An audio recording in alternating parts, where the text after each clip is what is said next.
Bom dia a todos que nos acompanham aqui no auditório do IEA USP, também a quem nos acompanha pela internet. Nós realizamos hoje mais um dos seminários do Observatório da Inovação e Competitividade do IEA USP. E temos hoje o prazer de ter como apresentador do seminário alguém que é conhecido, bem conhecido de quem acompanha os nossos seminários, que é o Leonardo Gomes. E ele é muito conhecido de todo mundo porque ele é um dos membros, um dos pesquisadores aqui do Observatório da Inovação e Competitividade.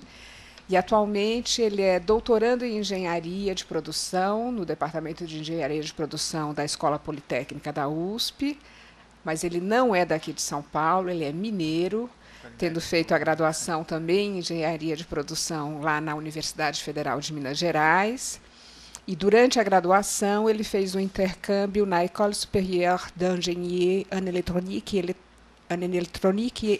e Électrotechnique e Électronique, na França, em Paris, e ele trabalha, desenvolve pesquisas e atua profissionalmente nas áreas de inovação e empreendedorismo tecnológico, acadêmico, planejamento estratégico e tecnológico, technology road mapping, tomada de decisão sobre complexidade e incerteza e formulação de políticas públicas em contextos de crise.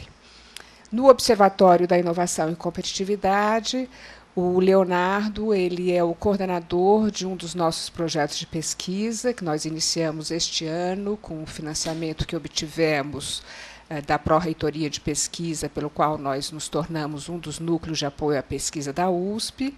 Ele coordena o projeto do Engenharia Data, que é um projeto que desenvolve indicadores a partir dos quais nós faremos análises sobre a situação da engenharia no Brasil. Eu vou aproveitar para dizer que o Engenharia Data está começando a lançar o seu primeiro produto, que é o seu site com indicadores de engenharia, na sua primeira versão, que estará disponível agora em dezembro. O site é www.engenhariadata.com.br. E o primeiro grande evento desse projeto será no dia 6 de dezembro, quando nós realizaremos um seminário aqui na USP para apresentar e discutir este site, esse portal com dados sobre engenharia. E quem tiver interesse em acompanhar esse seminário pode nos escrever. Nós temos a possibilidade de termos a presença física de vocês. Ele vai acontecer aqui no auditório da Engenharia de Produção da Poli. E quem não tiver condição de vir, quem quiser vir ao local, é preciso mandar um e-mail para lauraparente@gmail.com, informando o interesse em participar do evento. Ou então também tem a possibilidade de nos acompanhar através da internet, pelo link do www.iptv.usp.br. Todas essas informações serão colocadas oportunamente no site do Observatório, mas desde já fica aqui o nosso convite a todos.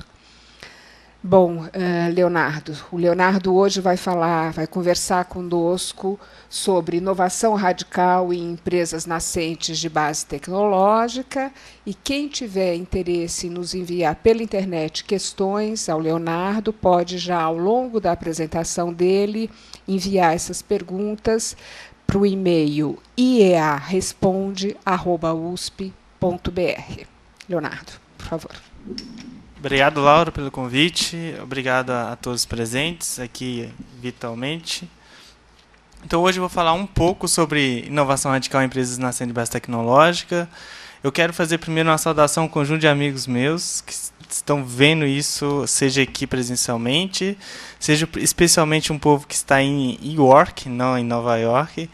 A Laura, que está em Nova York agora, e o Salim, que esteve comigo envolvido também um pouco nas empresas que eu criei. Então, a nossa agenda hoje, eu vou falar um pouco da motivação de pesquisa, a pergunta de pesquisa, a lacuna na literatura e alguns conceitos básicos envolvidos no trabalho, a metodologia de pesquisa e alguns resultados.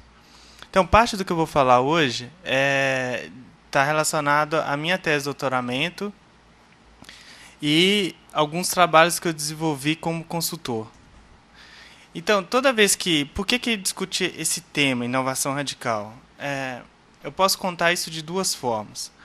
Uma é minha motivação pessoal, trabalhando com empreendedorismo, e a outra é um pouco meu fascínio com tecnologia. Então, uma discussão fundamental para esse assunto, para esse tema, é o que é o futuro. Então, quando se pensa no futuro com esse conceito abstrato, se geralmente tem uma visão otimista de uma grande narrativa. E duas grandes questões, pelo menos, se colocam isso. O futuro pode ser previsto ou antecipado? Ou ele pode ser criado? Quais são as consequências disso? Então, vou pegar a fotinha de uma menininha aqui, ela está um pouco triste, está pensando sobre o futuro, e ela pensa algumas das ideias que estão no imaginário da humanidade há muitos anos. Por exemplo, a ideia da robótica, que é uma indústria que está para se viabilizar. Nós temos pequenos avanços já bem consideráveis, especialmente no Japão. A ideia de integração homem-máquina, aí com o nosso amigo Nicoleles na foto. A questão da clonagem humana, que é uma questão bem polêmica. Células-tronco, com principalmente a reprodução de órgãos de forma artificial.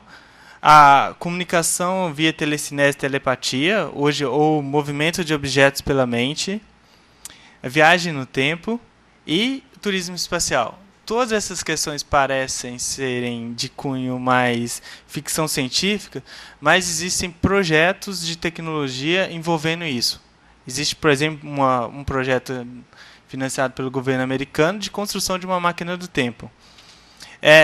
E todas elas estão envolvidas um pouco em grandes questões que a humanidade terá que discutir. Por exemplo, questões éticas relacionadas, por exemplo, pesquisas com células-tronco ou com integração homem-máquina. E o futuro também traz grandes desafios, né? Se você pensa em eventos extremos, como inundações, maremotos, terremotos, como aquecimento global, ou com consequência disso, com a escassez de água, com a escassez de alimentos, e o terrorismo e grandes epidemias. Então, o futuro, ele, ao mesmo tempo, ele fascina pelas suas possibilidades tecnológicas e, ao mesmo tempo, ele traz muito medo pelas grandes questões que estão evocadas. E aí, o Nelson, ele traz uma pergunta que, olha, já conseguimos levar um foguete ao espaço, agora nos falta tirar o homem do beco, ou do gueto, né? E o Giles, a partir disso, ele desenvolve uma premissa assim, como podemos utilizar os conhecimentos científicos e tecnológicos para causar transformações sociais. Então, parte de toda essa discussão sobre inovação radical está muito ligada em você concretizar esses desejos tecnológicos, imaginários do ser humano, como viagem no tempo, melhorar a comunicação, etc. Parte está em provocar transformações sociais efetivas. E o que vai surgir como uma ponte entre o conhecimento científico e o mercado é o empreendedorismo acadêmico. Nós vamos trabalhar agora. Então, exemplos de empreendedorismo acadêmico são empresas que são criadas dentro do âmbito da academia ou institutos públicos de pesquisa. Um exemplo muito famoso é o Google, Facebook. O computador pessoal, parte dele nasceu dentro da universidade. No Brasil, nós temos exemplos famosos como o Buscapé e a Bematec. O Buscapé ele nasceu aqui dentro da Universidade de São Paulo, na Poli-USP, e a Bematec do Cefet de Paraná. Então, o que nós vamos tratar é um tipo específico de empresa nascente, que são spin-offs acadêmicos, que são empreendimentos que nascem dentro da universidade para comercializar o resultado de uma pesquisa acadêmica.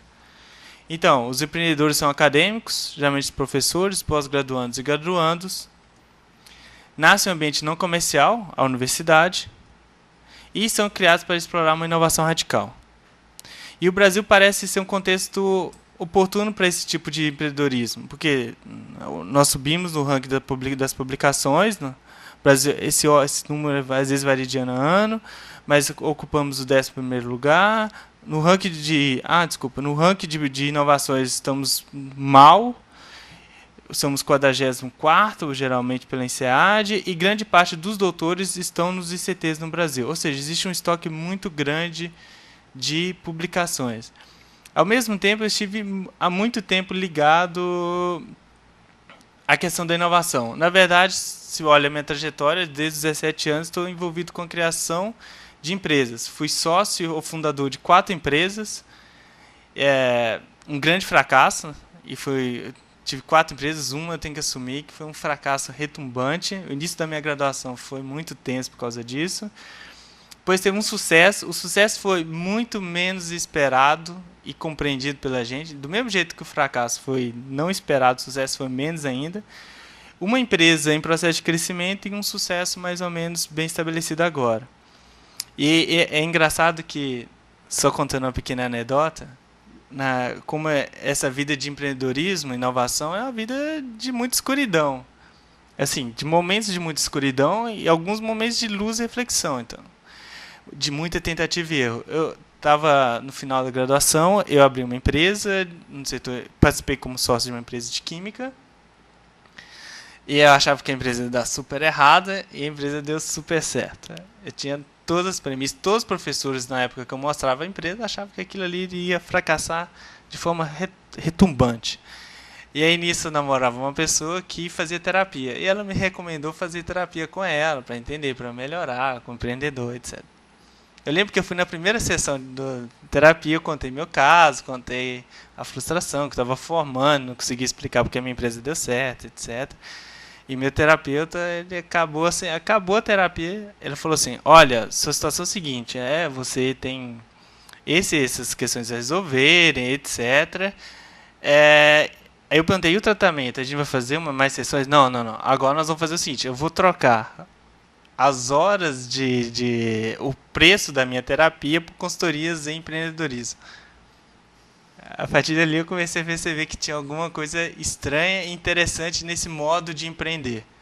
Empreendedores são pessoas que, como nós vamos discutir um pouco mais para frente, eles são motivados não apenas à questão do risco, mas são motivados à transformação.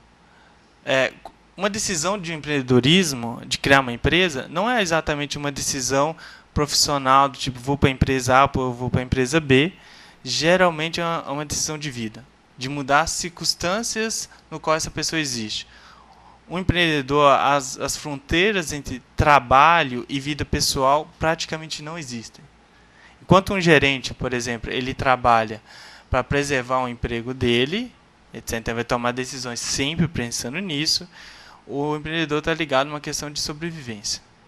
Ele sabe que é a empresa dele, ele sabe que ele pode falir, isso ele vive quase sempre no limite. Então, quando se escuta uma história de sucesso, como algumas das quais eu vou retratar aqui, a gente sempre sublima os pontos de êxito e os pontos de fracasso nos escorrem, acabam sumindo. Então, pensando nesse cenário de estar envolvido em empresas de sucesso e fracasso, de fundada, etc., eu vim fazer meu doutorado aqui na USP. Assim, todas as vezes que eu conversei sobre a minha pesquisa, eu comentei com o Mário, que é meu orientador, que eu não conseguia entender muito bem os casos que deram certo e os casos que deram errado. Aí vocês vão ver que depois da minha pesquisa eu continuo com pouco entendimento. Mas agora, pelo menos, eu tenho uma noção mais clara das variáveis que estão em jogo. Então a pergunta que eu faço é, como empreendedores com pouca ou nenhuma experiência, principalmente gerencial e escassez de recursos, conseguem desenvolver uma inovação radical capaz de criar ou modificar profundamente o mercado? Essa situação é muito sensível hoje, que eu vou mostrar. Existem algumas janelas de oportunidade ligadas, por exemplo, a novas energias, a biotecnologia, alguns determinados mercados de biotecnologia, e que inovar radicalmente é quase um contrassenso para um país emergente como o Brasil. A pesquisa e inovação radical ela é predominantemente de países desenvolvidos, principalmente dos Estados Unidos. Então, alguns aspectos são chaves hoje para nós. Empreendedores, escassez de recurso, desenvolver inovação radical e mercado. Então, o quadro conceitual nosso é empreendedorismo acadêmico, inovação radical e gestão da inovação, mercado e instituições, escassez de recursos, que é uma teoria de como as pessoas tomam decisão sobre a escassez de recursos, estratégia de planejamento e incertezas. Eu vou falar um pouco rápido sobre isso para a gente não perder tempo. Então, empreendedorismo, o que nós sabemos, falta uma teoria que consiga explicar de forma consistente o comportamento e a ação empreendedora. Nós temos, talvez o primeiro pesquisador a reconhecer o empreendedor, o papel dele é o Schumpeter, mas é muito difícil falar qual que é a ação e o comportamento empreendedor. É mais difícil ainda falar o perfil de empreendedor. Os resultados são não consistentes das pesquisas, as abordagens sociológicas e psicológicas, elas patinam, e a ação empreendedora também é muito de difícil entendimento. Quando você pega um outro ponto, por exemplo, mercado, teoricamente você pensaria que o mercado é um conceito fácil de entender, mas os próprios economistas escorregam muito em definir o que é mercado. No caso, nós vamos pegar uma definição que vem de um conjunto de autores ligados a empreendedorismo e economia institucional. O mercado é um arranjo de instituições e recursos, basicamente. A escassez de recursos é um conjunto de autores, principalmente o Roger e o Gilbert, eles defendem que nem sempre a escassez é algo negativo. Há exemplos em que a escassez foi positiva. Vou dar um exemplo simples, que a escassez leva a determinadas lógicas e racionalidade de decisão. No início na indústria automobilística, mais ou menos na década de 50, 60, a Toyota ela percebeu o seguinte: ela tinha poucos recursos, principalmente matéria-prima, pouca capacidade competitiva frente à indústria americana, que tinha mais abundância de recursos, e ela vai optar por o seguinte: um processo produtivo mais econômico e um carro mais econômico. Vai vir a crise de petróleo na década de 70 e essas duas variáveis vão se tornar chaves para explicar a competitividade da Toyota. Então, às vezes, a escassez de recurso, principalmente financeiro, pode sugerir que ela prejudica a inovação, mas outras vezes ela favorece a inovação. E a literatura de planejamento e estratégia, ela tem o seguinte ponto: é muito difícil de provar que aporta valor para cima. Ou seja, a ideia de ficar planejando, fazendo modelo de negócio, é muito bom para os professores que ensinam modelo de negócio e planos de negócio nas universidades. E não, eu não me incluo nessa categoria. Mas para os empreendedores, talvez não é o melhor caminho. E as abordagens de planejamento são a maioria voltadas para grandes firmas. Olha, a questão só dando um pouco mais de ênfase, a questão do planejamento da estratégia é um assunto vital na administração e na engenharia de produção. Mas não há muitas provas científicas, os resultados empíricos são inconsistentes de que realmente planejar ajuda alguma coisa. Vamos mostrar que ajuda em alguns contextos. Em outros contextos, o planejamento ele é diferente. E aí, então, o que nós temos? Poucas abordagens na perspectiva estratégica da inovação. O que acontece é que muito da literatura de estratégia foca na firma e não foca na inovação. Quando eu falo inovação, é no projeto, por exemplo, de desenvolvimento de um novo produto ou de uma nova plataforma, que nós vamos mostrar que existe uma estratégia própria. E apesar de existir um consenso muito forte de que pequenas firmas e firmas nascentes inovam radicalmente, existe muito pouco entendimento de como elas conseguem.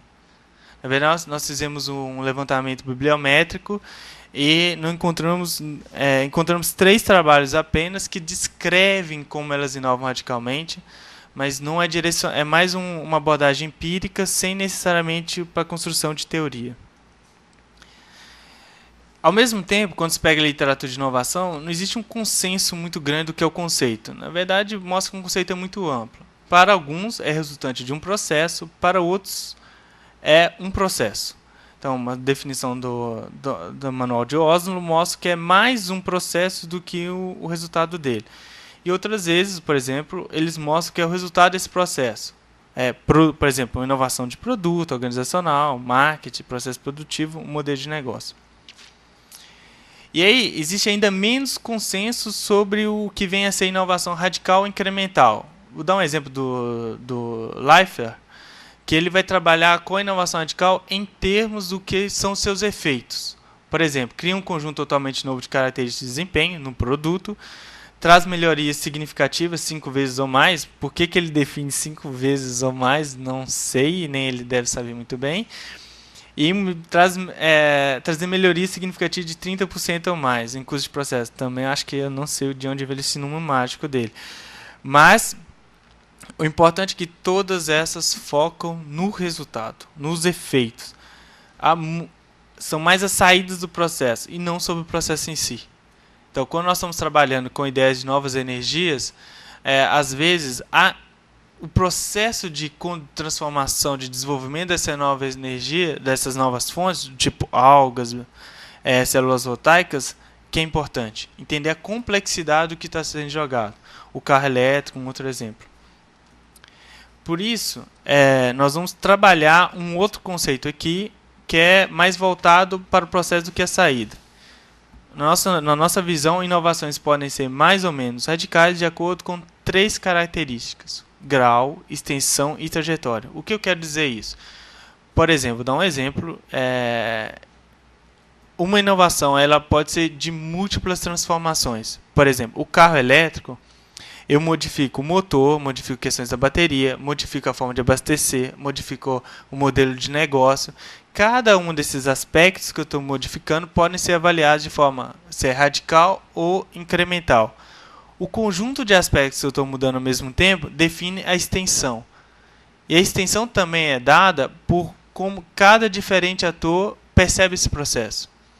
Por exemplo, na indústria da música, a passagem do vinil para o CD foi radical para o cliente, foi incremental para o cliente praticamente, que continuava armazenando música, mas foi radical para a indústria.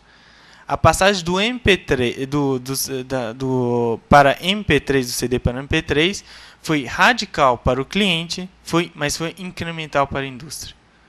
Então isso dá exemplos de que o que é radical e incremental depende da perspectiva do ator que está sendo analisado. E a trajetória é um conceito importante porque a inovação ela vai sofrendo sucessivos processos de transformação ao longo do tempo, e com isto é importante entender o ponto de partida e um pouco para onde ele está indo, os possíveis caminhos que uma inovação percorre. E essa definição, então, ela vai captar a perspectiva sistêmica da inovação e ela incorpora a perspectiva da transição, da coevolução entre diferentes instituições, o mercado, a tecnologia, aspectos de regulação, e uma mudança não linear. Essa coevolução, os elementos do Lego geralmente ou raramente não se encaixam ao mesmo tempo. E algumas inovações radicais estão relacionadas ao início do ciclo de vida de mercados e tecnologias, o que nós vamos trabalhar aqui como corridas tecnológicas. Então, o que é uma corrida tecnológica? São fases iniciais de uma tecnologia cuja exploração podem levar a um novo mercado ou modificar mercados existentes. Aqui eu estou dando um exemplo de uma curva. Essa curva é bem conhecida. Aqui mostra a fase inicial do mercado, da tecnologia. Não, é uma fase de evolução incremental. Aí depois tem uma fase de ruptura. E depois volta a uma fase de inovação incremental. O mais interessante disso é que essas fases aqui de mais evolução incremental são muito bem mapeadas. Mas, no entanto, a fase de fermentação e inovação radical ela é muito menos conhecida. E o que nós estamos focando é exatamente esse momento, essa era da fermentação, no qual o mercado está sendo formado, a tecnologia está sendo formada, o setor está sendo formado, e existem muitas incertezas. Incertezas, inclusive, para dizer quando ela acaba. Vou dar um exemplo. Aqui mostra à direita, mostra um quadro em que evidencia que o momento da invenção, da comercialização e a decolagem das vendas geralmente são separados entre si. Vou dar um exemplo. o monitor ele foi criado em 1927. A comercialização, a comercialização foi em 1971. Depois, a decolagem das vendas foi em 1981. Quase, praticamente, 60 anos. Isso mostra o seguinte, que inovar radicalmente não é um jogo fácil. Literalmente não é um...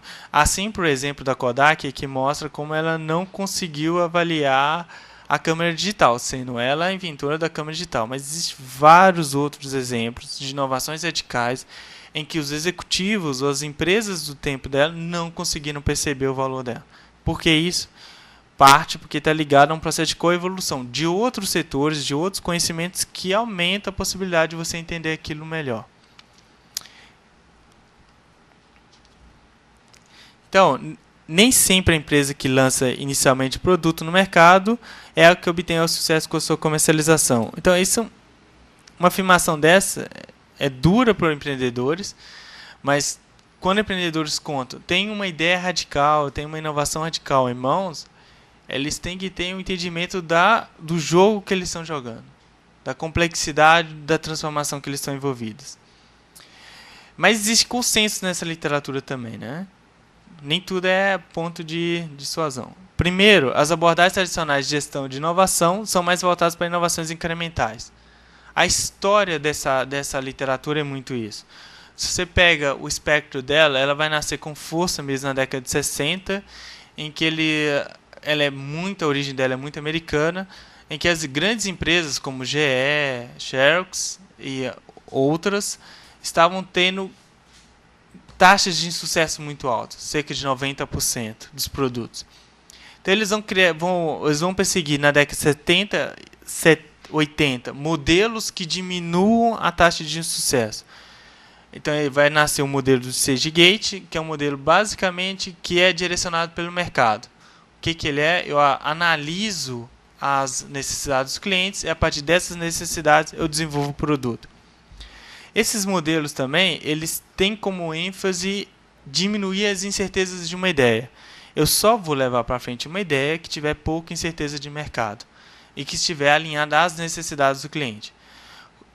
O problema dessa abordagem é que ela é uma abordagem adaptativa da realidade. O que isso quer dizer? Que eu vou basicamente desenvolver uma inovação que estiver mais próxima de ser aceita pelo cliente, mais próxima do uso dele. Inovações que transformam fortemente o cliente, eu vou tentar evitar. Então, as empresas acabaram, por isso, desenvolvendo uma cultura de inovações incrementais. E é importante entender também que projetos de inovação são diferentes de projetos de produto. Qual que é a diferença? Geralmente, o projeto do produto, o que eu modifico com ênfase são algumas características de desempenho do produto, alguns requisitos. Projetos de inovação são transformações múltiplas em mercado, processo produtivo, em produto e, às vezes, em regulação. Vou dar um exemplo. Desenvolvimento de... Olha, a Braskem ela tem alguma experiência em desenvolvimento de plásticos. Por exemplo, os plásticos mais complexos, que envolvem mais de um carbono, eles exigem modificações na sua estrutura e no processo produtivo que são por meio de biotecnologia. Então, o projeto de inovação do plástico mais complexo, ele não é um simples projeto de produto, mas é um projeto de inovação envolvendo modificar o mercado, desenvolver novas competências em processos produtivos que fogem do conhecimento da química tradicional, agora envolvendo biotecnologia. E projetos de inovação, principalmente radical, envolve maiores níveis de incertezas. Então, por envolver em questão de incertezas, incerteza é um aspecto fundamental que nós vamos trabalhar. Então, a incerteza é um conceito multidimensional, não apenas graus, mas tipos. Então, nós podemos definir incerteza substantiva versus procedural, sendo que a substantiva é basicamente a falta de informação necessária para produzir determinados resultados, e a procedural mesmo que a informação exista em algum lugar, eu tenho uma limitação cognitiva de processamento e não utilizo ela. Então, essa é a definição do DOSE. Fraco e forte é geralmente o que separa incerteza de risco. sendo que risco é a capacidade de atribuir distribuições de probabilidades a um dado evento. Por exemplo, um dado evento pode ser o dado em que eu sei que os resultados dos dados, desde que o dado não seja viciado, é um sexto.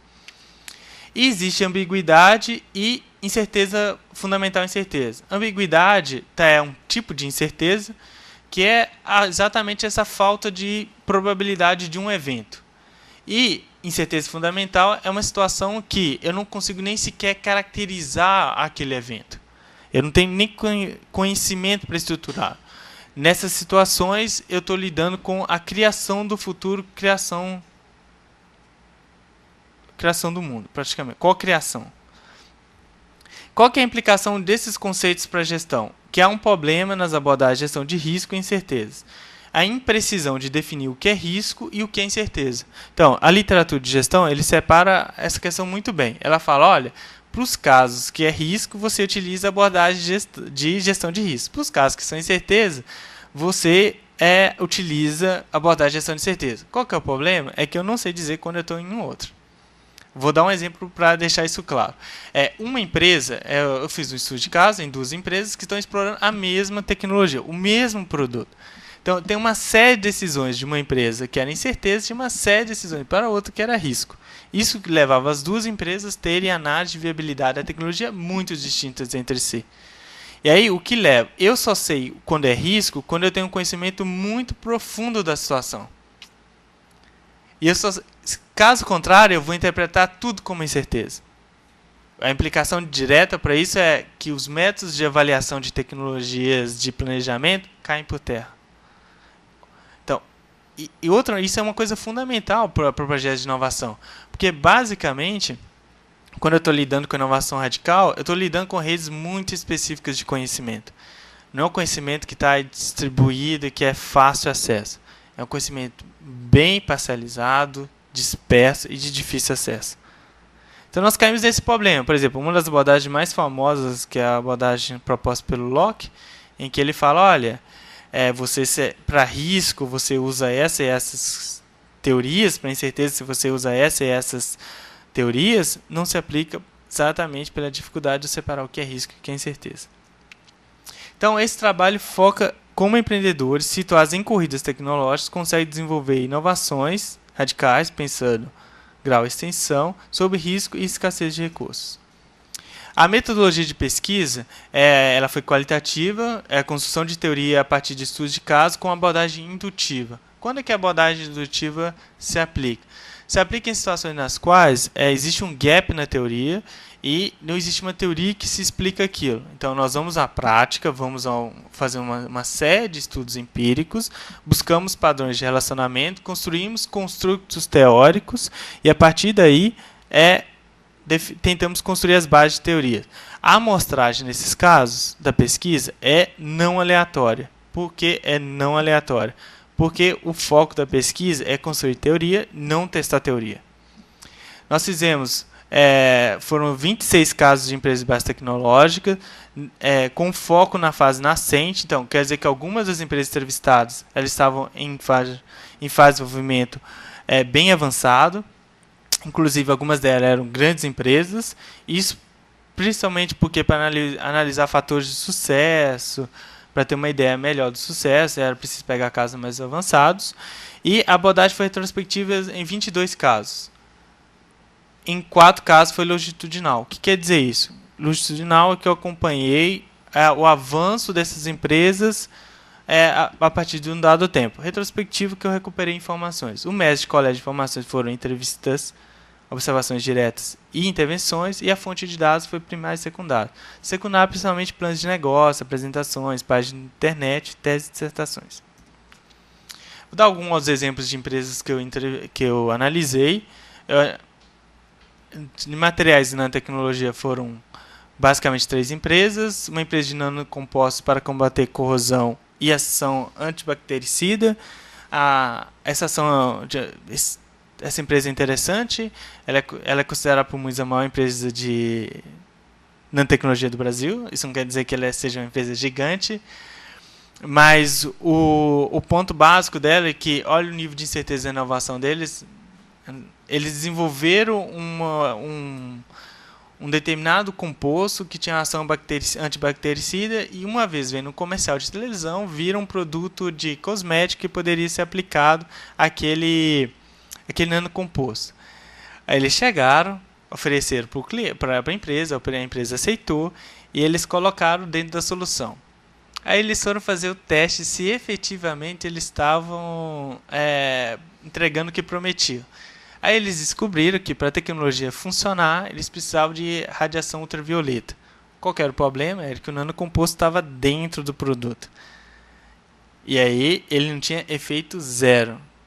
Isso foi um exemplo de como as empresas aprendem a partir do uso. Então, e aí eles perceberam isso e falaram, nossa, nós temos que, na verdade, desenvolver uma outra tecnologia, porque isso que nós estamos entregando não está funcionando.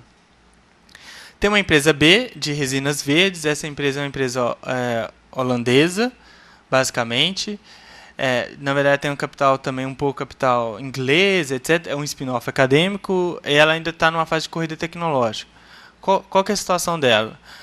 A Braskem, por exemplo, lançou um tipo de resina de primeira geração, polietileno. Os outros tipos de plástico estão abertos ainda. Esses outros tipos de plásticos, que eu falo, PET, plásticos mais complexos, existem algumas rotas tecnológicas mapeadas e que são possíveis de serem exploradas. Essa empresa, por exemplo, só para você entender o arranjo de competição que ela faz, na fase ainda de desenvolvimento tecnológico e criação do mercado, ou seja, sem nenhum produto lançado, ela compete com um grupo determinado de empresas. E ela coopera com outro. Isso por quê? Porque as necessidades do que vem a ser esse plástico de fonte verde não são dadas. Existe basicamente uma briga. Essa briga é dada o seguinte, a concorrência é o seguinte, existe por um lado os que falam que o plástico mais importante é o plástico biodegradável, existe por outros que falam que o plástico sustentável de verdade é o plástico que vem de fonte renovável, ou seja, não vem do petróleo. E esses dois grupos, eles duelam. Basicamente, o plástico biodegradável é defendido pela BASF e o plástico de fonte renovável tem a liderança da Braskem, dando um exemplo. Qual que é a situação? A situação é o seguinte, que essa empresa, por exemplo, ela coopera com o grupo de plástico de fonte renovável, ao tentar levar para frente um entendimento para o mercado que plástico sustentável é plástico de fonte renovável, e, ao mesmo tempo, ela compete com essa empresa de plástico renovável para ver quem chega primeiro ao mercado. E o processo de travamento de competição inclusive, ainda nessa fase. Porque essa empresa mapeou um conjunto de rotas tecnológicas e desenvolveu diferentes tecnologias para patentear e travar essas rotas. Apesar de ela já ter uma rota bem desenvolvida para a tecnologia. Essa empresa C, ela usa conhecimentos de biotecnologia para transformar alguns tipos de resinas verdes relacionadas, por exemplo, fibra de bananeira, fibra de coco, para aplicações industriais, transformando isso por exemplo, em isopor, um novo tipo de isopor. Na verdade, em placas acústicas que substituem isopor. E ela também está numa corrida tecnológica porque existem diferentes tecnologias que tentam fazer melhor uso de resinas verdes hoje. O segundo conjunto de empresas foram empresas ligadas à energia. Eu basicamente estudei uma empresa que está ligada ao desenvolvimento de células voltaicas e ela tem uma tecnologia muito promissora. Ela está situada no Rio e ela compete. Na primeira geração que ela lançou essa tecnologia, ela era considerada uma das 3 mais promissoras tecnologias do mundo. Mas, como nós vamos explicar, ela não foi para frente porque ela não conseguiu desenvolver as outras complementaridades da inovação. A empresa 2 é uma empresa de biocombustível e está envolvida com o desenvolvimento de viveiro. O biocombustível algas, existem diversas formas diversas questões para as algas, diversas formas de produzi-lo. Eu posso modificar a alga geneticamente e ela se transformaria no milagre em biocombustível. A outra, modifico ela geneticamente e aí ela excretaria biocombustível. E a outra, eu faço um processo biotecnológico na alga e ela se transforma em biocombustível. Todos esses processos levam a características diferentes da alga, que levam características diferentes no modo de produzir essa alga. E essa empresa lida com essas incertezas de que tipo de viver ela desenvolve relacionadas a diferentes rotas. Empresas de internet, software. Tem essa empresa Gama, que trabalha com recuperação de informações em redes sociais. Vou dar um exemplo. Tem manifestações, por exemplo, na Líbia. Você quer saber o que está acontecendo na Líbia. Ao invés de você ir no Google, você vai nessa empresa e essa empresa monta um painel de opiniões e de fatos a partir daquela rede social, a partir do que as pessoas comentaram em redes sociais. Um outro exemplo nós temos algumas pessoas famosas aqui na plateia, por exemplo, a Zil, muito falada no Twitter. Ela quer vigiar o que as pessoas estão falando dela no Twitter. Então, ela solta uma informação, eu quero saber quanto tempo aquela informação leva para se difundir e se as pessoas estão tendo uma percepção negativa ou positiva daquilo. Uma outra empresa, essa Beta, ela é especializada em segurança pessoal. Ela desenvolveu um aplicativo que consegue detectar situações nas quais você está envolvido em risco. Um celular, você instala esse aplicativo no seu celular. Ele consegue avisar se você está sendo assaltado, você pode comunicar a polícia diretamente. Se você sofreu uma queda, aí chamaria, por exemplo, a serviço de emergência, etc. E essa tecnologia envolve internet de contexto, web semântica, computação nas nuvens, uma inteligência artificial. Só dar um exemplo das tecnologias que está disputando. Existe uma corrida tecnológica de diversas soluções, uma série de soluções iniciais para esse tipo de solução. A empresa Zeta é uma empresa de comparador de preços pela internet. É uma empresa que nasceu a partir de um conjunto de alunos de uma universidade chamada USP, em que eles tiveram a ideia quando foram tentar comprar uma impressora pela internet e não tinha nenhum site que falava onde era mais barato comprar impressora. Só dando um exemplo rápido do caso deles, é que quando eles desenvolveram um negócio, eles acharam que o primeiro modelo de negócio seria ir nas empresas, nas lojas, instalar um software. Esse software iria ler o banco de dados da empresa e enviar para a internet.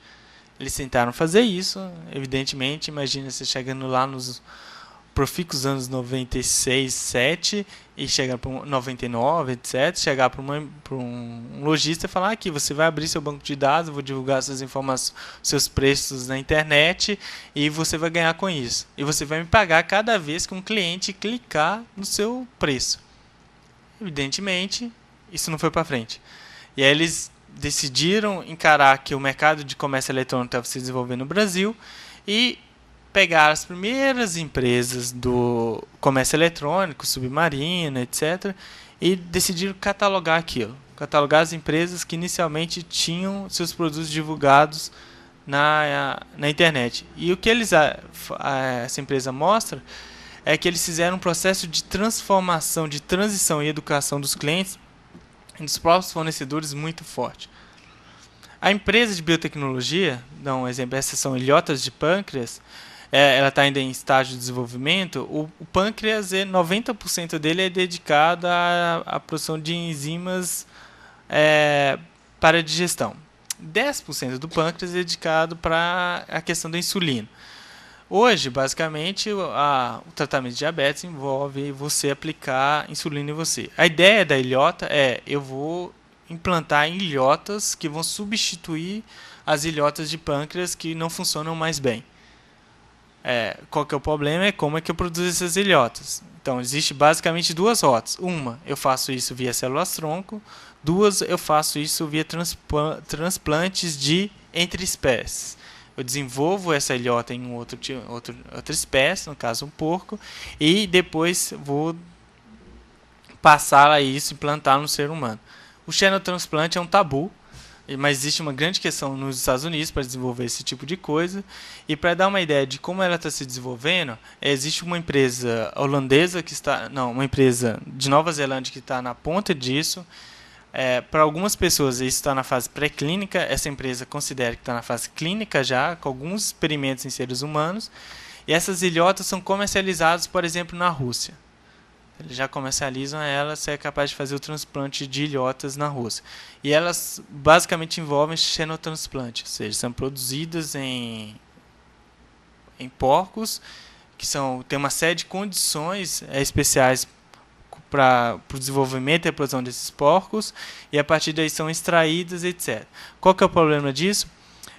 Qual que é a grande questão envolvida nisso? Existe essa empresa no Brasil, e como ela não consegue avançar, ela não consegue desenvolver essas complementaridades, por exemplo, a questão da especificação dos porcos, a questão do xenotransplante, ela acaba migrando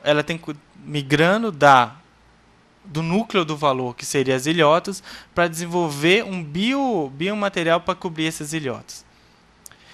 A empresa de biotecnologia 2, ela envolve manipulação genética para ação de compostagem de resíduos e líquidos. Ela conta um caso que existe um determinado rio que passa por essas terras, em que eles poderiam aplicar essa bactéria e em 36 horas estaria purificado. Quanto o caso? Não sei. Então, esse foi algum caso, algumas empresas. A partir da análise dessas empresas, nós começamos a construir uma série de construtos para explicar como a inovação radical ocorre nas empresas. Primeiro, a lógica da inovação radical é radicalmente pensada, incrementalmente executada. Que quer dizer que as empresas não lançam o produto na versão mais madura, mas lançam através de múltiplas gerações de produtos e serviços. Então, às vezes, a primeira geração fracassa, a segunda fracassa, a terceira fracassa, a quarta dá certo. Dá um exemplo, só um exemplo para todo mundo. O mercado de tablets, que agora tem mais uma nova integrante aqui do observatório que tem um, ela comprou um modelo errado por acaso, tem 20 anos. 20 anos. O sucesso do tablet, no entanto, é coisa de 3 anos atrás. Com a perspectiva que esse ano o tablet vai superar o número de vendas do computador pessoal, o desktop e o laptop. Então, são múltiplas gerações de evolução tecnológica, evolução de mercado, mais do que evolução de coevolução que levam a isso. O problema disso é que há uma visão muito fragmentada e pouco holística da inovação, porque ela é muito baseada em projetos. Então, eu desenvolvo um projeto, eu avalio um projeto, eu não avalio uma sequência de projetos, uma cadeia de projetos. Eu avalio cada projeto individualmente. E o ponto de vista é que a empresa, para a implicação para a gestão disso, é que ela passaria de uma visão de projeto isolado para uma visão de plataforma. Uma outra coisa que a inovação radical, ela tem tipos e graus de inovação aberta. Não existe só um tipo de inovação aberta. Primeira, quando não ocorre a inovação aberta, é que a firma tenta desenvolver toda a inovação internamente. Então, tem casos que a gente analisou que a firma tentou, com os conhecimentos que ela tinha, desenvolver toda a inovação. Há outros casos em que a firma capta conhecimentos externos, ou seja, de universidades, centros de pesquisa, fornecedores, mas desenvolve a inovação internamente. Ela adquire e capta esses conhecimentos para desenvolver a inovação internamente. Então, um outro padrão é a firma desenvolve partes do projeto da inovação em diferentes atores por não saber qual rota irá prevalecer. Como eu quero dizer isso? Por exemplo, desenvolvimento de uma nova resina, tem uma rota biotecnológica, bioquímica, etc. E a empresa não sabe qual rota vai prevalecer, qual que vai dar certo. No entanto, é o seguinte, cada rota leva a conhecimentos e competências muito específicos. Para ela não saber qual delas vai prevalecer, ela desenvolve essas rotas com outros parceiros. À medida que o conhecimento melhora, ela pode internalizar ou não esse conhecimento via fusão, aquisição ou via uma transferência tecnológica. Um outro caso, a firma divide o projeto de inovação em diversos projetos e compartilha esses projetos com outros atores. Isso aqui é o mais interessante. A empresa entende o seguinte, olha, é como se o caso é parecido com um carro elétrico. Eu estou desenvolvendo a bateria, minha bateria modifica sensivelmente o motor, que modifica sensivelmente a forma de abastecer o carro e modifica uma série de outros aspectos. No entanto, eu só consigo desenvolver a bateria, não consigo desenvolver os outros elementos. Mas eu teria competência para desenvolver, mas isso levaria muito tempo, ou eu não tenho recursos financeiros para levar tal porte. Então, o que ela faz? Ela chega para outros atores e divide esse projeto entre esses outros atores. e leva esse sistema para frente. A outra forma é que, além dela dividir os projetos entre esses outros atores, ela testa múltiplos caminhos para desenvolver essa tecnologia, essa inovação. É como se eu tivesse a rota biotecnológica, bioquímica, e eu estou desenvolvendo essas duas rotas ao mesmo tempo por eu não saber qual que vai dar certo. Mas eu não vou internalizar esses conhecimentos internamente. Ao contrário, eu vou continuar desenvolvendo parte do meu produto e as outras partes vão continuar fora. Então, empreendedores definem estrategicamente qual abordagem vão utilizar, se ela é mais vertical ou horizontal em termos de inovação aberta. Há situações que favorecem uma ou outra abordagem. Escassez de ativos complementares pode ser uma explicação, basicamente, de qual abordagem eu adoto. Então, uma das coisas mais interessantes é que, por exemplo, nos casos, tem uma empresa no Rio que é bem exemplar, que ela foi uma das primeiras empresas no mundo a tentar desenvolver a tecnologia VoIP. Só que, para desenvolver o VoIP, você precisava de uma série de ativos complementares ligados a hardware, etc. Como esses ativos não estavam disponíveis no Brasil, essa empresa partiu para uma estratégia de desenvolvimento da parte de hardware e software ao mesmo tempo. A questão é que ela simplesmente perdeu a corrida tecnológica. Pelo tempo, pelo número de recursos, quando o conceito dominante surgiu, já existia uma empresa estabelecida no exterior que veio para exportar tecnologia para o Brasil. Importar tecnologia para o Brasil. Então, isso mostra de que a escassez de recursos ela pode, no caso, levar a uma abordagem mais vertical e mais fechada de inovação. A construção do mercado, a gente identificou um conjunto de construtos que explicam ela. Primeiro, uma cocriação de um template comum do que é o mercado. Como as pessoas começam a falar, olha, ser sustentável é ter esses requisitos. Ou biotecnologia, um produto biotecnológico tem que ter esses parâmetros. E a partir daí, todos naquele setor, naquele mercado, começam a interpretar que o mercado é daquele jeito, que as necessidades daquele são daquele jeito. Isso não quer dizer que as necessidades sejam exatamente aquelas. Elas são co-criadas, as pessoas assimilam aquilo. Então, um aspecto cognitivo aí. E o foco não é no ciclo completo das necessidades. Não é apenas uma posição genérica que a firma ocupa. Então, se eu vou pensar, por exemplo, o carro elétrico, eu tenho que pensar em todas as transformações que eu causo no carro elétrico.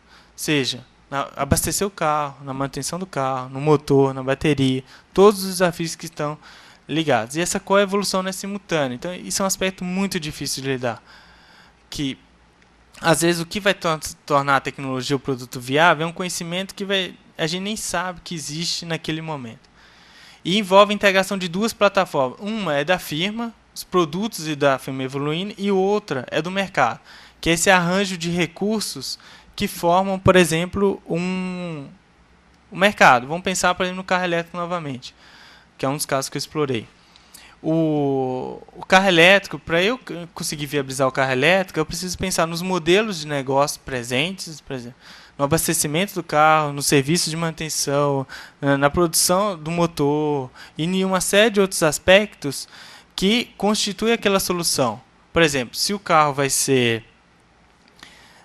envolver combustível fóssil e combustível elétrico ao mesmo tempo, se vai ser híbrido ou vai ser carro elétrico de uma vez. Então, esse conjunto de soluções em torno de uma inovação formam grupos que competem uns com os outros.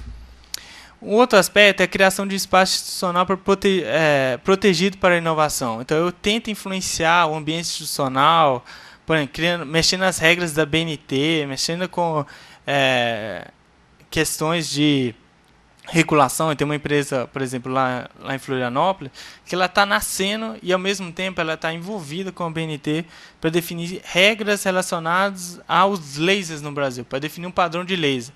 Quando se pergunta para ele, olha, por que você está fazendo isso? Olha, a solução é simples, eu não tenho produto lançado no mercado, mas se eu não criar uma série de requisitos para proteger o meu mercado, daqui a um tempo entra um produto chinês com essas características, e isso pode destruir o meu mercado. Então, eu tento criar um ambiente protegido para a minha inovação. E há diferentes tipos de difusão dentro da fase de desenvolvimento. Ao contrário do que a literatura vê, é que o desenvolvimento ocorre, depois eu difundo, a difusão ela vai ocorrendo simultaneamente à medida que eu desenvolvo. E o que torna a inovação radical bem difícil é que, particularmente, os blocos de conhecimento estão dispersos no espaço. Eles não estão reunidos. Então, um dos grandes esforços do empreendedor é reunir esses blocos de conhecimentos, e dar a ele uma lógica de sentido. Um outro aspecto, um outro construto bem importante é a gestão de incertezas é coletiva mais do que individual. Então, a grande maioria das abordagens de inovação de gestão de incertezas são baseadas em gestão individual de incertezas. O que é? A firma tenta individualizado resolver as incertezas. Aqui, o que nós percebemos é que os empreendedores bem-sucedidos, eles tentam levar essas incertezas para o coletivo. O foco é nas fontes de incerteza. Então, tem que identificar como as fontes que causam incerteza no processo. Por exemplo, a fonte é tecnologia. Então, elas tentam internalizar essa fonte dentro do processo.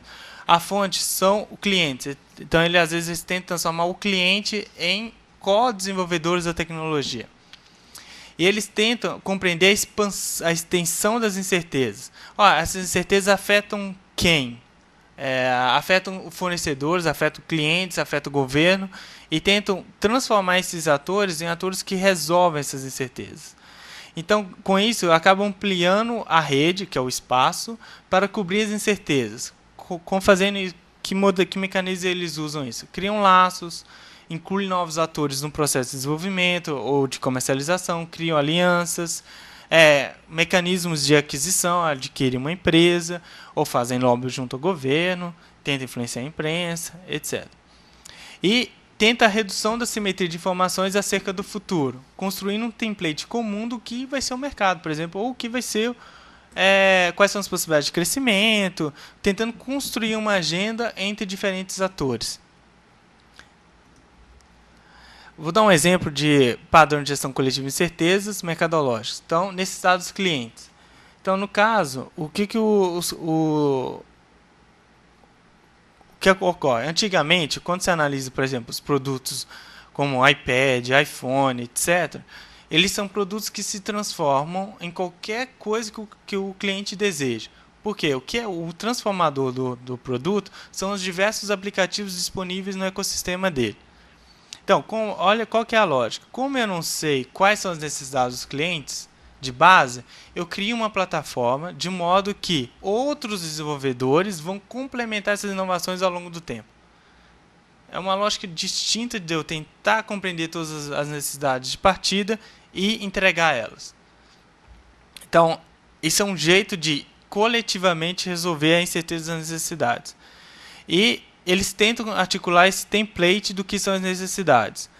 Então, por exemplo, se associam com institutos de pesquisa, influenciam a imprensa. Vou dar um exemplo. O plástico, fonte renovável, vezes fonte biodegradável. Teve uma discussão fortíssima do que é sustentabilidade para porque o plástico, teoricamente, de biodegradável, você está queimando carbono no espaço, no ar, ninguém fala isso. Mas a imagem lá, quando eles estão financiando as ONGs, de que estou deixando essa garrafinha para o Eduardo, estou deixando esse pneu aqui para o Zezinho, o meu neto, é muito forte, do pet boiando no rio, eles influenciam na imprensa. E a questão é, quando empreendedores não conseguem gerenciar esse tipo de incerteza, são gerados diversos efeitos. Por exemplo, distorção do entendimento do que é a demanda, necessidades. Isso leva, com cada pedacinho do ecossistema da inovação, a desenvolver um esforço de inovação não muito sinérgico, corte de investimento de projetos. Em vez de esses pedacinhos tentar desenvolver inovação por não entender muito bem que aquilo é promissor, eles desistem. Foca mais no aprendizado individual do que no coletivo. Isso gera pouca co-especialização. E com isso, nós vamos ter um que chama estratégia aberta. O que é estratégia aberta? É quando diferentes empreendedores tentam criar uma visão comum do que é o futuro para co-criá-lo. E empreendedores, com isso, compartilham recursos, visões de mundo, portfólio de projetos, plano estratégico entre diversos atores. Então, eles chegam e compartilham entre eles questões estratégicas do que seria esse futuro. E as incertezas são resolvidas mais coletivamente do que individualmente. Então, as implicações para a teoria com isso, agora voltando para a teoria e caminhando para a conclusão, é que nós temos novos construtos para o que seria uma estratégia. Então, a ideia agora é cocriação do futuro, nós vamos transformar uma dada realidade, então por isso leva a abordagem de transformação da inovação, não adaptativa, gestão coletiva de incertezas, perspectiva de redes, que é reunir conhecimentos dispersos e atores, sense making, que eu tento reunir informações fragmentadas, criar uma visão do que é uma lógica, um entendimento daquilo e falar como o futuro vai ser ou explicar o que foi o passado, ao invés de ficar tentando prever muito a partir de uma análise de setor, etc., do que vai ser o mercado. A vantagem competitiva não é dada por uma única firma, mas por um arranjo coletivo delas, e o foco é no aprendizado coletivo. Qual que é a consequência desse tipo de abordagem? Eu levo um aprendizado, um efeito rede, que é chamado de co-especialização. Então, o que é a co-especialização? É o seguinte, que a Apple, vou dar um exemplo mais claro, mais conhecido, a Apple fica cada vez melhor em desenvolver o celular, o hardware, e os diferentes desenvolvedores aprimoram cada vez mais os aplicativos. Então, todo o sistema vai acumulando conhecimento. E o que isso vai levando? Aprisionamento. Uma vez que eu escolhi aquela solução, uma vez que eu desenvolvi recursos para aquilo, é muito difícil modificar. Então, por isso que naquela fase dispersa do mercado, eu vou gerando essa co-especialização e esse aprisionamento até que o momento surge o conceito dominante. Uma das grandes dificuldades das empresas no Brasil analisadas é que como elas têm muita pouca diversidade de ativos complementares no Brasil no início da trajetória tecnológica, há pouca co-especialização e dificuldade de levar o aprisionamento. Então, por isso, dessa forma, empreendedores trancam uma trajetória tecnológica e criam um mercado. Só diferenciando um pouco essa abordagem de estratégia aberta para outras abordagens de estratégia, primeiro, a abordagem de estratégia aberta é para o ambiente instável e ele endógeno, ou seja, a firma conjunto de firmas tentam, ou de atores, tentam transformar o ambiente em algo que elas podem manipular. Tem uma visão dinâmica. O conhecimento é disperso, geralmente em atores muito especializados. A incerteza é vista como uma fonte de oportunidade, ou seja, a empresa só consegue entrar no mercado porque os outros atores não sabem como comportar. Recursos e capacitações são co-especializados, são divididos entre diversos atores. A vantagem competitiva é coletivamente construída e enraizada, ou seja, ela é dada por um conjunto de atores, de firmas e atores numa dada região, numa dada situação. E o foco é sobre a inovação, sobre o produto, a plataforma. Porter, por exemplo, a abordagem para Porter, o ambiente é estável, ele é exógeno, a firma não tem controle sobre ele, o conhecimento é consolidado, a incerteza é vista como um problema, o Porter não trabalha muito bem nos recursos e a vantagem competitiva é determinada pelo setor. Então, nesse caso, o Porter ele subatomiza a firma. E o foco é a firma. O Barney, que é a visão baseada em recursos, é muito parecido com o Porter, só que o foco é muito mais a firma, por isso que eles vão superatomizar a firma, e os recursos de capacitações são a fonte de recursos da firma. Comparando agora ao último campo teórico, que é capacitações dinâmicas, que é a abordagem mais avançada de estratégia hoje em dia. O ambiente é instável, como nós tratamos, mas ele ainda continua sendo exógeno. É mais que a firma se adapta ao ambiente do que tenta influenciar. O conhecimento é disperso, na visão das capacitações dinâmicas você pode ser disperso, a incerteza é vista como um problema que leva você a se adaptar. As capacitações são, por exemplo, desenvolvimento de produtos, etc. E a vantagem competitiva ela ainda superatomiza a firma, porque está na capacidade da firma de adaptar ao ambiente, e o foco é a firma.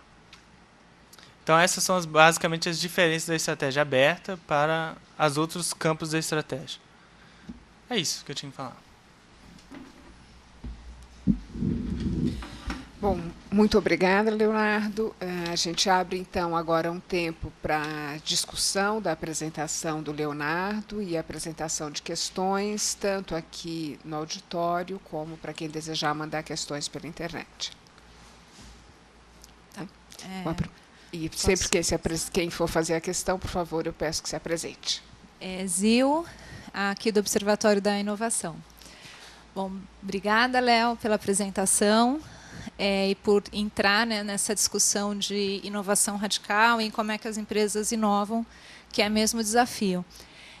Eu só queria perguntar o seguinte: se esse processo todo que você sistematiza no final dos resultados da pesquisa, eles dizem respeito a casos de sucesso? Sim, o que eu queria primeiro assim, a pergunta está meio confuso ainda na minha cabeça, mas é o seguinte: o que você analisa é o processo de inovação de uma forma geral, ou a referência que você está fazendo são os casos que foram bem-sucedidos, porque em algum momento você citou os empreendedores bem-sucedidos. Sim, sim.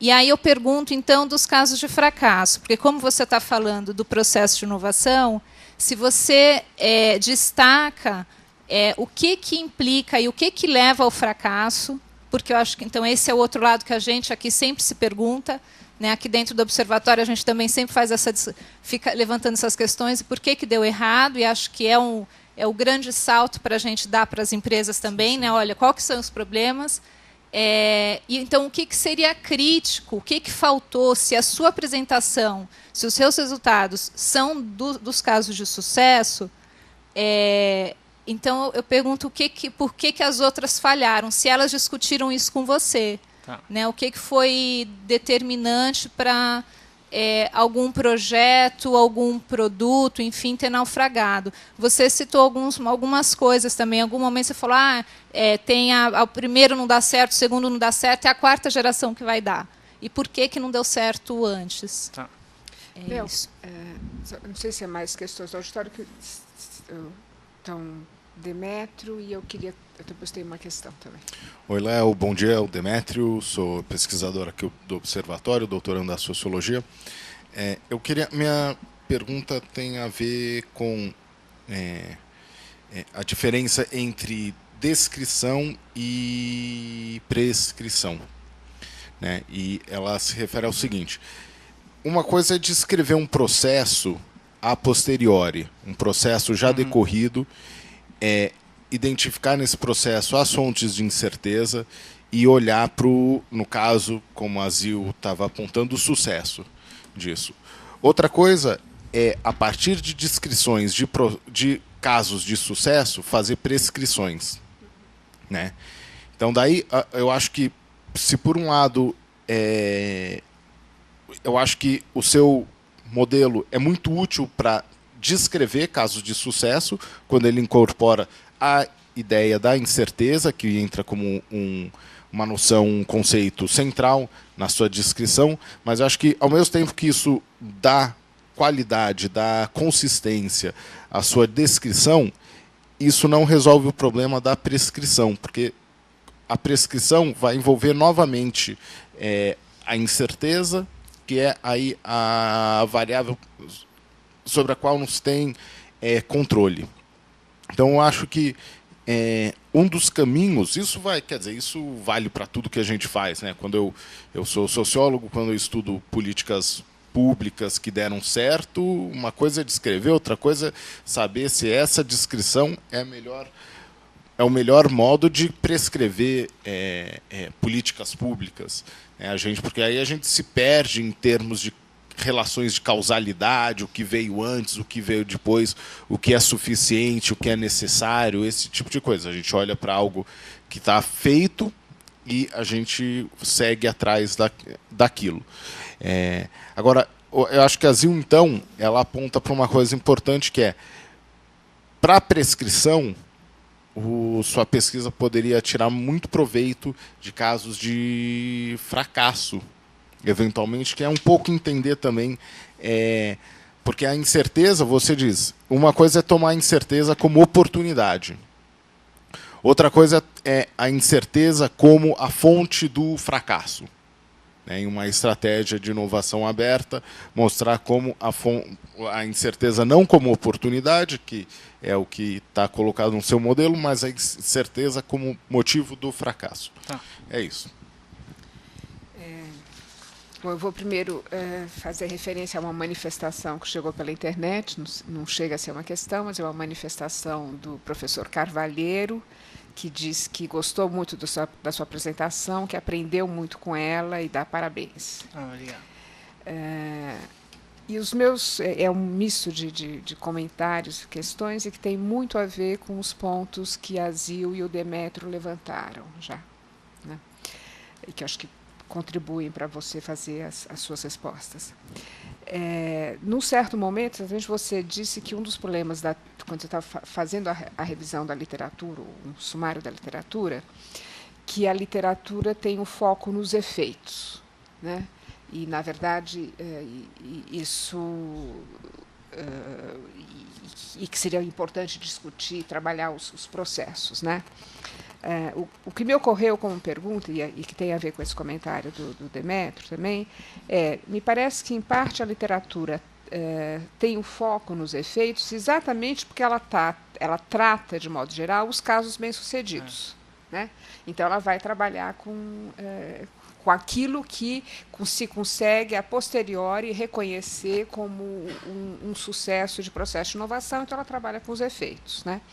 E eu acho que é exatamente essa uma das grandes riquezas do seu trabalho, o fato de que você não está olhando a posteriori, né, algo que aconteceu, mas você está tentando entender como é que um conjunto de atores, que são atores ou de empresas que estão atuando em áreas de inovação, de ponta, como é que esse processo de trabalho delas está se organizando. Acho que primeiro eu queria destacar que eu acho que esse é um dos grandes pontos de interesse e de riqueza do seu trabalho, né?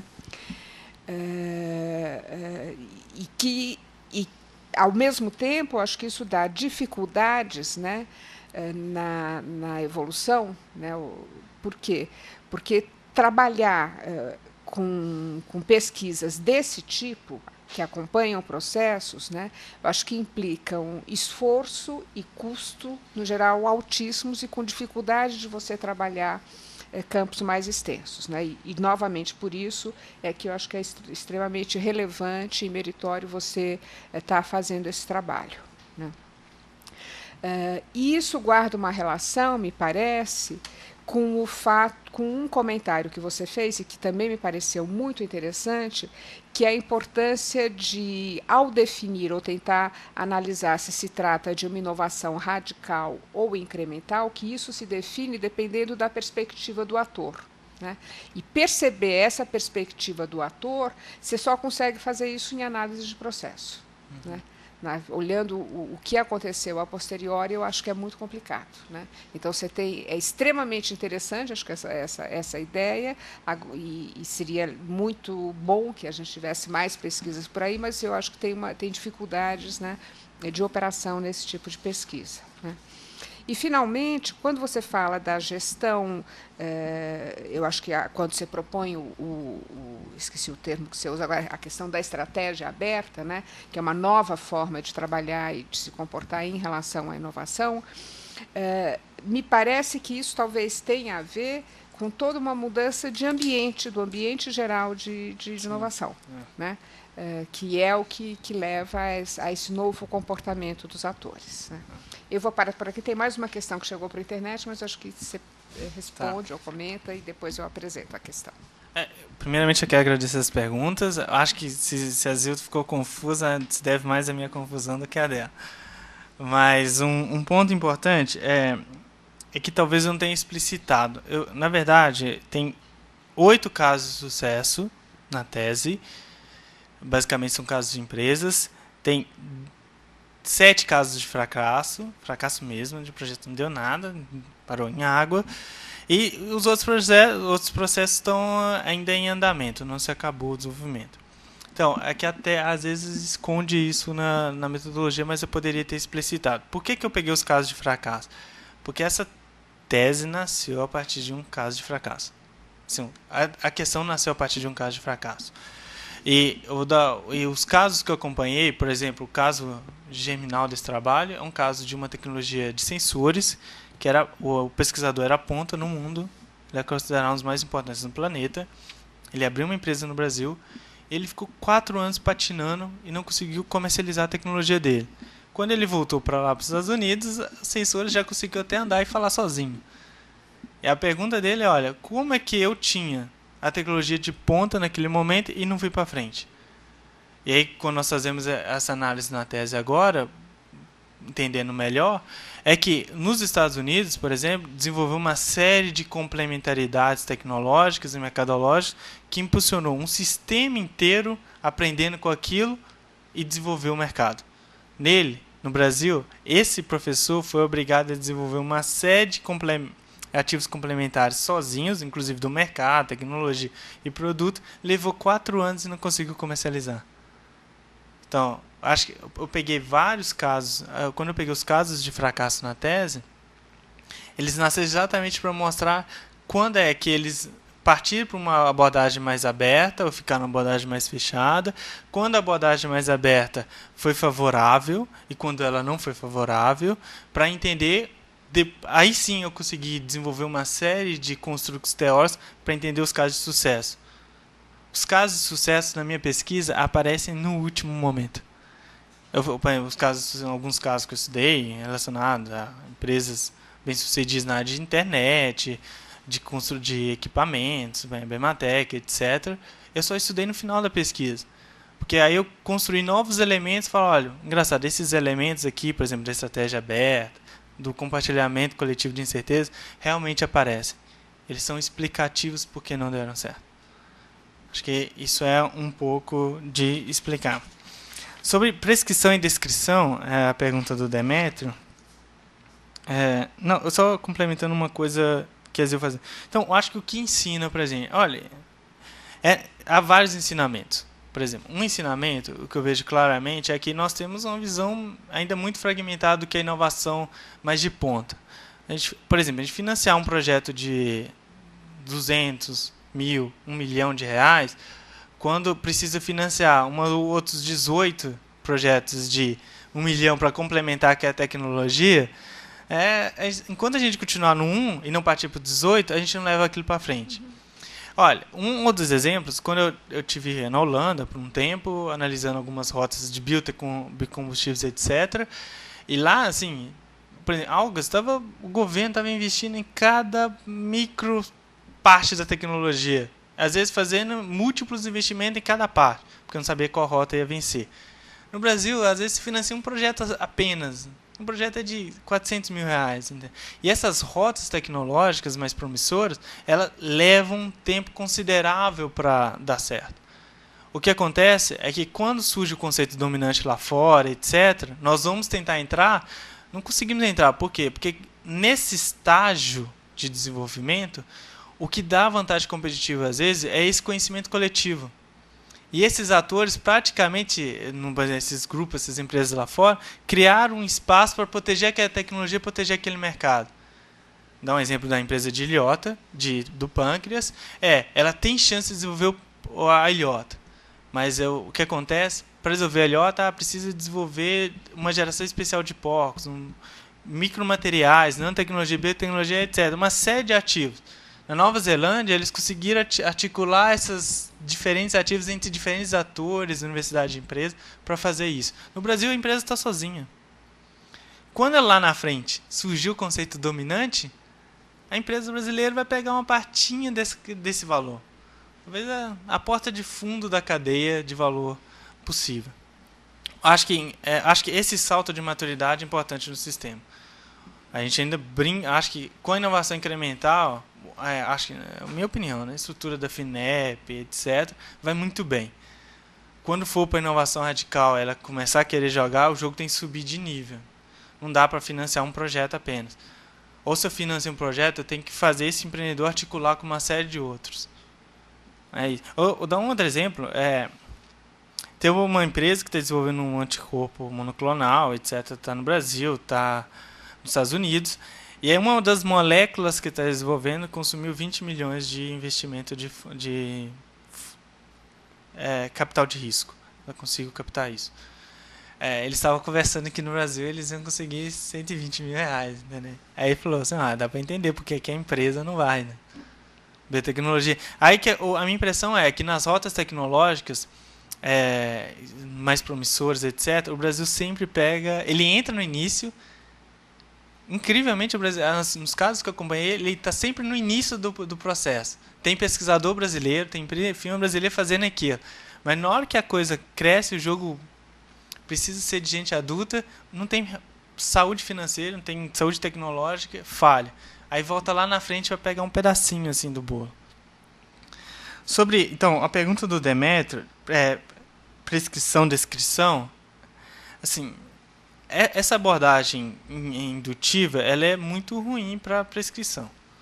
Porque ela, na verdade, ela tenta construir, a partir de casos empíricos, alguns construtos de teoria para explicar aquilo.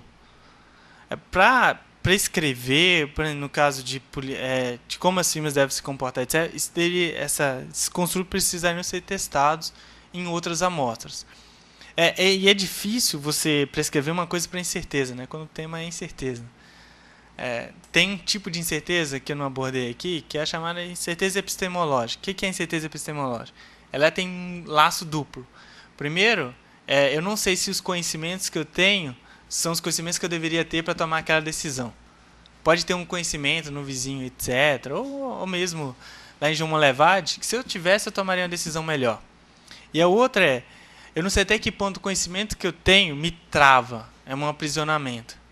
Então, prescrever incerteza é muito incerto. Então, mas eu acho que tem que começar a construir um entendimento disso para evoluir para uma prescrição, etc. Sobre os comentários da Laura, Laura, se eu tivesse que evoluir esse trabalho para outros lados, eu acho que essa tem de estratégia aberta é uma evolução incremental da inovação aberta. E é uma mudança no modo que as inovações radicais estão acontecendo no mundo. Se você analisa no início do século, por exemplo, o surgimento, né, do automóvel, do Ford T, o processo era muito mais vertical. Hoje é muito mais horizontal. Então, eu acho que na verdade, eu estou teorizando, de repente, uma modificação no comportamento das firmas. Que o método indutivo de pesquisa leva a isso mesmo. Porque eu parto do que as firmas estão fazendo para depois construir a teoria. É isso.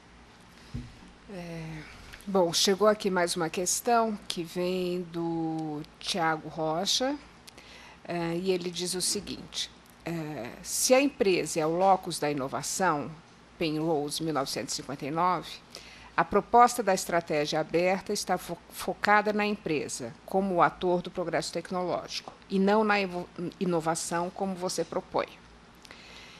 Tendo isso em mente, o que diferencia a estratégia aberta da proposta do Open Innovation do Henry Chesbrough? Então, é uma boa pergunta. Então, vamos lá. Há duas definições básicas aí. Uma é que a estratégia aberta ela borra as teorias tradicionais de firma. Então, os limites da firma são muito menos compreendidos. E a Penrose, quando ela trabalha com a teoria dela, a firma é um conjunto de recursos muito bem definidos, etc. Então, os limites da firma é importante. Quando eu estou trabalhando com inovação aberta, o meu requisito é basicamente eu tenho reunir conhecimentos dispersos, etc., e agregar dentro da firma para desenvolver inovação ou receber conhecimentos externos para o meu sistema de inovação.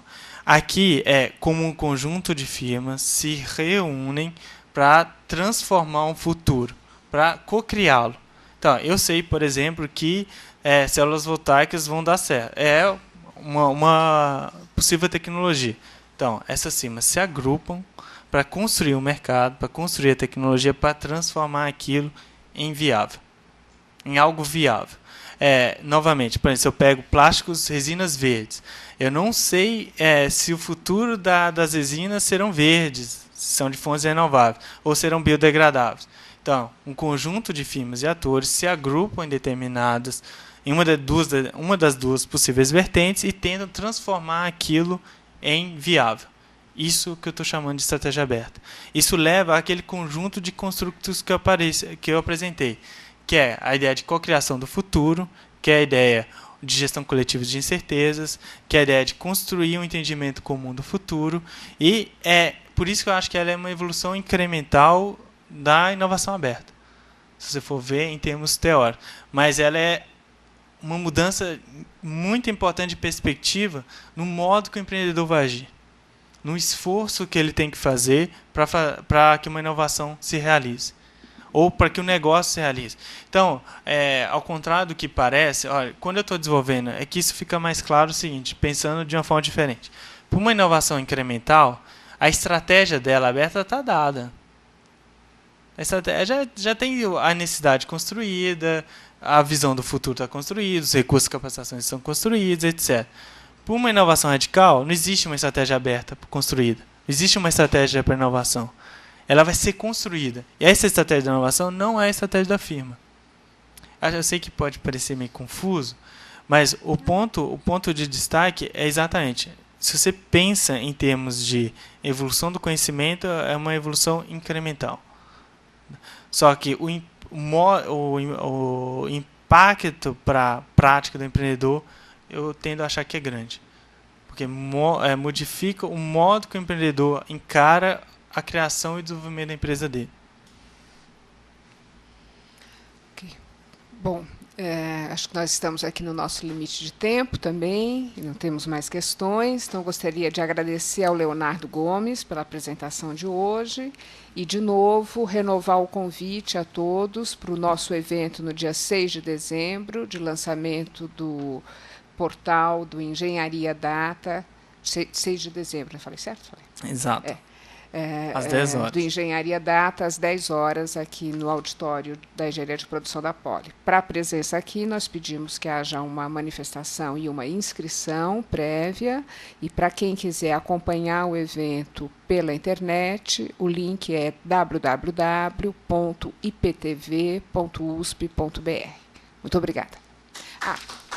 Só esqueci de fazer um último aviso, que é em relação ao nosso último seminário do semestre, que vai acontecer na próxima semana, em que estará conosco o professor Dr. Rogério Muinaini, que é professor do curso de Gestão de Políticas Públicas da Escola de Artes, Ciências e Humanidades da Universidade de São Paulo, e que vai conversar conosco sobre o tema 40 anos de bibliometria no Brasil, da bibliografia estatística à avaliação da produção científica nacional. Acho que é um bom fecho para os nossos seminários do semestre esse tema. Aqui no auditório do IEA da USP.